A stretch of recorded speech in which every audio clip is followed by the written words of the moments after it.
تو भाई यहाँ सवाल में लिखा है कि 3 सिक्के फेंकने पर यकीनन 2 सर हासिल करने का इम्कान मालूम करें। भाई इस सवाल को हल करने के लिए हम इसके सारे इम्कानात देख लेंगे। तो एक इम्कान ये है कि हमें सभी सिक्कों से सर मिले, यानी हेड हेड और हेड आए हमारे पास। अच्छा, एक इम्कान ये हो सकता है कि 2 सिक्कों से सर मिले हमें और एक सिक्के से सर ना मिले, यानी टेल्स मिले। तो उसको फिर हम हेड हेड टेल की शक्ल में लिख लेंगे। फिर ये भी हो सकता है कि हमें पहले सिक्के से हेड मिले, दूसरे सिक्के से हेड ना मिले यानी टेल मिले, और तीसरे सिक्के से हेड मिले। एक और इम्कान ये बनता है कि हमें पहले सिक्के से हेड मिले और बाकी 2 सिक्कों से टेल्स मिले।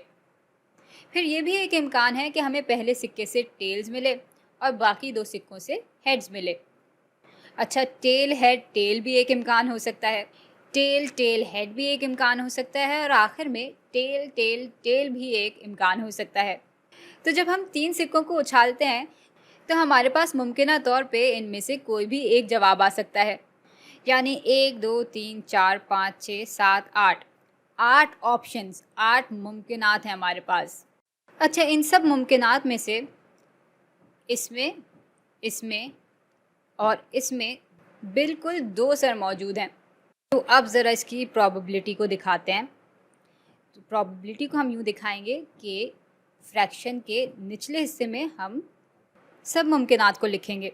यहाँ पे 8 मुमकिनात हैं, तो 8 यहाँ पर आ जाएगा, और ऊपर हम 3 लिखेंगे क्योंकि यहाँ पे 3 इम्कानात में सिर्फ 2 हेड्स मौजूद हैं। तो भाई यकीनन तौर पे सिर्फ 2 सर हासिल करने का इम्कान 3/8 के बराबर होगा।